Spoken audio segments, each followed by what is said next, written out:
This is NDTV, and you're watching Classics.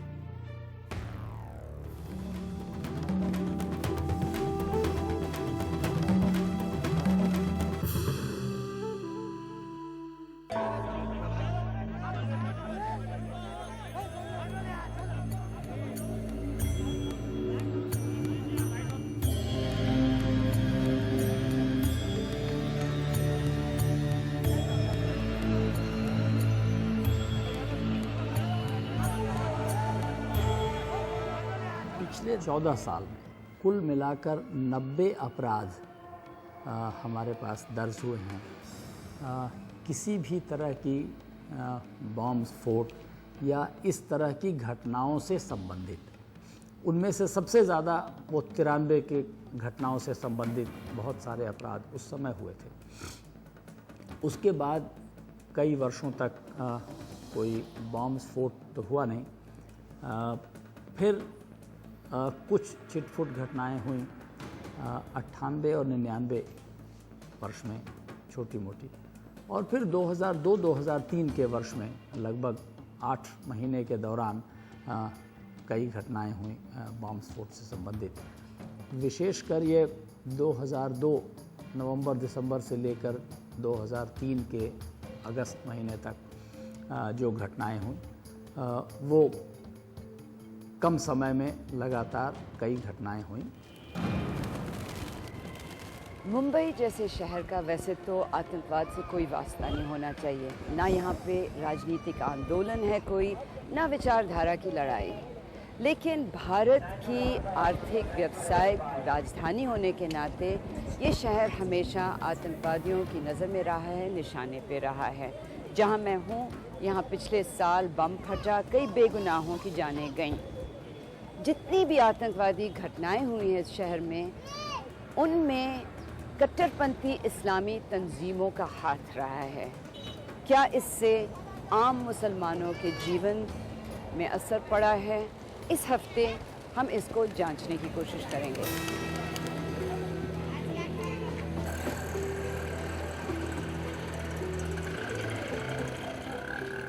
Mumbra Mumbai शहर का एक बाहरी इलाका है जिसमें मुसलमानों की आबादी 70 से 80% है। मुंबई की पुलिस मानती है कि मुंब्रा आतंकवाद का गढ़ बन गया है।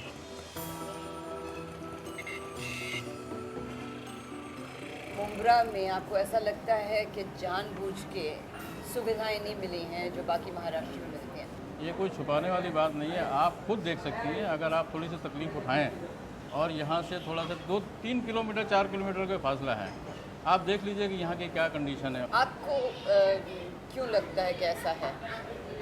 नहीं, मुझे क्यों लगता है ये तो गवर्नमेंट बताए कि ऐसा हमारे साथ क्यों हो रहा है। मुंब्रा कोसा वालों के साथ हमारे साथ ये हो रहा है, ये हम जानते हैं।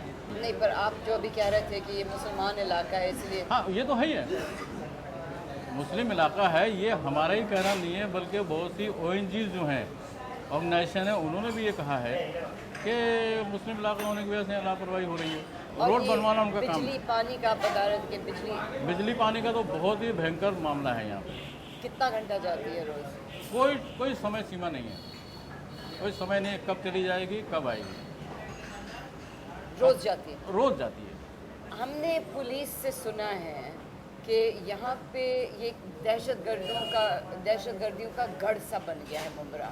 इस पे आप क्या कहेंगे? बताया ना, पुलिस को बताना चाहिए कि भाई अयाज अहमद खान दहशतगर्द है, आप ले जाइए उसको अंदर। यहाँ के मुसलमान खुद उसको सजा देंगे। तो आपको ऐसा नहीं लगता है कि बाहर से आके लोग यहाँ पे पनाह लेते हैं? बिल्कुल नहीं, ऐसा कुछ भी नहीं।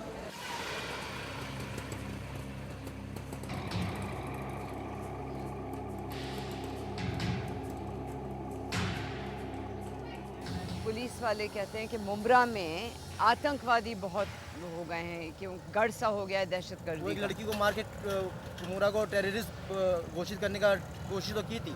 वो किस पुलिस ने की थी? गुजरात की पुलिस ने। मुंबई पुलिस ने किया होता तो मानते कि यहाँ पे टेररिस्ट रहते हैं। टेररिस्ट रहते हैं, उड़ा दो भी मुंब्रा। सब जानवर हैं ना यहाँ पे, टेररिस्ट हैं, सब उड़ा दो। यहाँ पे हिंदू भी रहते हैं, मुस्लिम भी रहते हैं, क्रिश्चियन भी रहते हैं, मिक्स आबादी है। बस बात यह है कि यहाँ पे क्रिश्चियन थोड़े से हैं, हिंदू थोड़ी से हैं। अब यहाँ पे जो इधर उधर से लोग आए हैं, बॉम्बे के मेन रेसिडेंट, जो मतलब इलिटेट टाइप के हैं, ए क्या रे ऐसा ऐसा बात करते हैं, तो उनको मिला के जो वो सबको एक ही लाठी से सबको हाँक रहे हैं, शेर बकरी को एक ही लाठी से हाँक रहे हैं, तो ऐसा तो नहीं होना चाहिए। पर ये जो दहशत गर्दों की बात करते हैं कि यहाँ पे उनको पनाह मिलती है, ये बात ठीक है कि वैसे ही शक की नज़र से देख रहे हैं आप लोगों को? दहशतगर्दों को पनाह मिलती है, दहशतगर्दों को पनाह कहाँ नहीं मिलती है। जहाँ पे जुल्म बढ़ेगा वहाँ दहशतगर्दी बढ़ेगी। कंट्रोल करे, गवर्नमेंट का काम है ये। पुलिस काहे के लिए, पुलिस क्या करती है?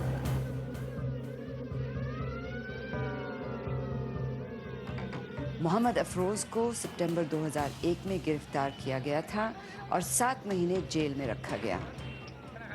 पूर्व गृह मंत्री लालकृष्ण आडवाणी ने उस समय घोषित किया कि भारत में पहला अल-कायदा का आतंकवादी पकड़ा गया है। बताया गया था कि अफरोज़ सितंबर 11 की साजिश में शामिल थे और ब्रिटेन की संसद को उड़ाने की साजिश में भी। अफरोज़ कहते हैं कि ये इल्ज़ाम बेबुनियाद हैं और उनको फंसाया गया है सिर्फ इसलिए कि वो मुसलमान हैं। ये तो 6 दिसंबर को हमको मालूम पड़ा कि हम पर एक ऐसी ऑर्गेनाइजेशन है, इससे पहले तो हमने कभी अलकायदा का नाम ही नहीं सुना था। अलकायदा कौन सी ऐसे अलकायदा की बात नहीं है, मैंने कोई इसी ऑर्गेनाइजेशन का नाम ही नहीं कभी सुना था। लेकिन 6 दिसंबर को हमको जब मालूम पड़ा कि ये हमारे पर इतना बड़ा एलिगेशन लगा रहे हैं कि हमें टेररिस्ट बता रहे हैं। मुझे ही क्यों टेररिस्ट बताया गया? देखिए मैं आपको एक सवाल मैं आपसे करता हूँ, ठीक है, मैं मुसलमान हूँ और मैंने पायलट ट्रेनिंग की है, ये चीज़ उनके ऊपर बराबर फिट होती थी, तो उस हिसाब से उन्होंने स्टोरी पर बना। और भी तो मुसलमान होते होंगे जो ट्रेनिंग लेते हैं पायलट की विदेशों में। हाँ लेते होंगे ट्रेनिंग, लेकिन पता नहीं क्यों उन्होंने मुझे, क्योंकि जब बॉम्बे क्राइम ब्रांच को वार्षिक क्राइम ब्रांच ने केस हैंड ओवर किया कि ठीक है हमने तो कोई इन्वेस्टिगेशन करी, हमें तो कुछ मिला नहीं, तो उन्होंने क्या किया 2 महीने तक, जैसे मैंने आपको बताया कि सारे केसेस हमारे पर लगाए ताकि वो पूरा उनकी स्टोरी बना सके और सारी चीज़ें मतलब उनके रेडी हो जाए ये 2 महीने के अंदर। 6 दिसंबर के बाद से 2 महीना आपको कोर्ट में पेश नहीं किया? 2 महीना उन्होंने कोर्ट में पेश किया, मगर इस केस में नहीं। मेरा ऐसा है कि आप इस केस से पहले मेरी कोई चौकी में एनसी भी नहीं थी। 11 सितंबर के बाद से हालत इतने खराब हो गया और वाशी पुलिस स्टेशन को आज भी मैं उनको देखता हूँ तो बड़ा गुस्सा आता है, सीधी सी बात है, क्योंकि उनको तब पता था कि ये सारी चीज़ें मतलब उन्होंने इंक्वायरी किया, ठीक है, जो मैंने उनको बताया कि हाँ मैं ऑस्ट्रेलिया में था, इतने मैंने ट्रेनिंग की, तो यहाँ तक उन्होंने सारी चीज़ें वेरीफाई करने के बाद भी कहते नहीं इसका कुछ लिंक है। फिर भी उन्हें लास्ट में तंग अगर कमिश्नर ने खुद इंक्वायरी की तो कमिश्नर को कुछ नहीं मिला और कमिश्नर काफ़ी अच्छा था, तो उसने मुझे बॉम्बे क्राइम ब्रांच के हवाले कर दिया। तो मैं बॉम्बे क्राइम ब्रांच मुझे कई बार एनकाउंटर करने लेके गए लेकिन गोली मारे नहीं। आपको कैसे मालूम था कि एनकाउंटर करने लेके गए? क्योंकि वो खुद बोल के जाते थे आज रात को दोबारा एनकाउंटर करना है, खुद मुझे बोलते थे कि आज बस अभी बहुत थक गए हम, आज अफरोज का एनकाउंटर करना है। अब एनकाउंटर तो आज के ज़माने में तो बच्चे जानते हैं कि एनकाउंटर क्या चीज़ होती है। मैं लास्ट टाइम उनसे ये कहता हूँ कि साहब मेरा इस केस से मतलब इस चीज़ में कोई मेरा इन्वॉल्वमेंट नहीं है, आप फुकुट में मुझे फंसा रहे हो, लेकिन वो मानते ही नहीं थे। बस उनका वो टॉर्चर चालू हो जाता था। मेरे पिताजी को यहाँ घुमाते थे, आप जाइए वहाँ वकील मत कीजिए। 2 महीने तक हमने कोई वकील नहीं किया। आप जिस कॉलेज में पढ़ रहे थे, ये पायलट ट्रेनिंग जो कर रहे थे, उसमें क्या वो भी थे जो कहते हैं कि 19वां या 20वां हाईजैक कर वहाँ वहीं पे पढ़ते थे वो? नहीं, जिनको पकड़ा गया है? नहीं, ये सारी बातें झूठी है। पुलिस ने ऐसे बेबुनियाद बताया है कि वो लोग वहीं पढ़ते थे, कि पुलिस को तो केस बनाना था। देखिए एक चीज़ मेरे को बता रहा, मुझे CBI ने भी इंक्वायरी किया है, ऐसे नहीं कि नहीं इंक्वायरी किया है। एक मिस्टर रॉय थे जो मेरे फादर से भी मिले थे, बराबर है, मेरे फादर से भी मिले थे, वो मेरे पास जेल में मेरा इंट्रोगेट करने आया था। तो उन्होंने मेरे को पूछा, बोला कि अफरोज ऐसा है कि हम बॉम्बे पुलिस की बात ही नहीं सुनते, क्योंकि बॉम्बे पुलिस केस बनाने में माहिर होती है। हम बॉम्बे पुलिस की बात ही नहीं सुनते, हम सिर्फ तुमसे सच्चाई जानना चाहते हैं। तो मैंने उस वक्त सारे फैक्ट्स उनको बता दिए कि सर ये ऐसा था। मैंने पुलिस को पहले भी ऐसे बताया था, लेकिन पुलिस कहती कि तो झूठा है, उन्होंने मुझे मारना शुरू किया। अफरोज साहब, आप जब बॉम्बे वापस आए हैं, किस वजह से आए थे और कहाँ पे आपको पकड़ा गया था? मेरे बॉम्बे आने की एक ही वजह थी कि मेरी फैमिली जो थी, जैसे मेरे अंकल हैं लंदन में, मेरी ग्रैंड मॉम है, सारे लोग हैं, तो मेरी शादी वहीं पे कराना चाहते थे और मुझे वहाँ पे शादी नहीं करनी थी। तो इस वजह से मैं वहाँ से बगैर किसी बोले वापस आया मैं। तो इसका मतलब ये नहीं कि हम बगैर किसी बोले तो हम टेररिस्ट हो गए या हम ये हो गए क्या, हम तुमने ये जुर्म किया, तुम बगैर बोले किसको क्यों नहीं आए। ठीक है, मेरी फैमिली से मैं मिला, मेरी फैमिली ने मुझे बहुत गालियाँ दी, मेरे फादर ने मुझे मारा भी कि बगैर बोले तू क्यों आ गया। और आया भी तो हमें क्यों बताया क्यों नहीं? ठीक है, बोले एक काम करो, क्योंकि देखो ऐसा है कि हमारा जो एरिया है जहाँ से मैं पायलट ट्रेनिंग करने गया था फर्स्ट टाइम, वो एक स्लम एरिया है, चीता कैंप जिसको कहते हैं, वो एक स्लम एरिया है। तो वहाँ पे क्या है, बड़े भाई मेरे फादर की रेपुटेशन बहुत अच्छी है। आज भी आप कहीं भी उनका नाम जाके पूछोगे तो कोई भी मतलब ऐसा बुरा नहीं कहेगा।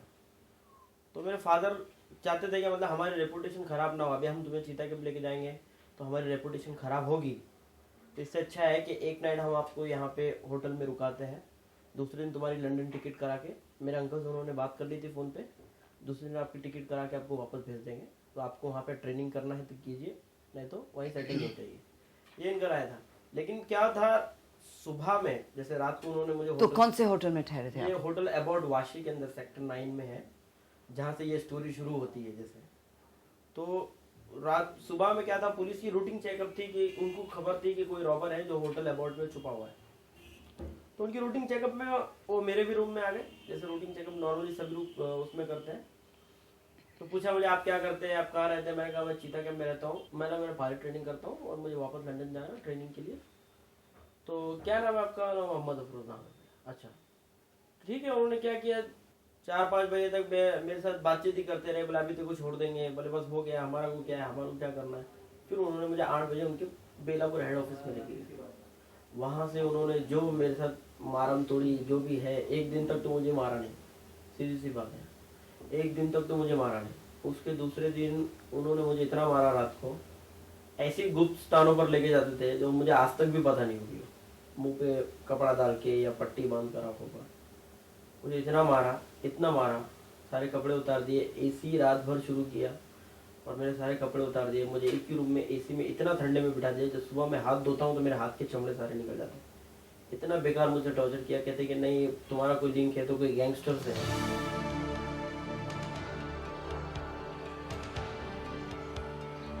अफरोज़ अपने पे लगाए गए इल्ज़ाम झूठा मानते हैं, लेकिन ये भी मानते हैं कि इस्लाम ख़तरे में है और अल-कायदा को एक आतंकवादी संगठन कहने से कतराते हैं।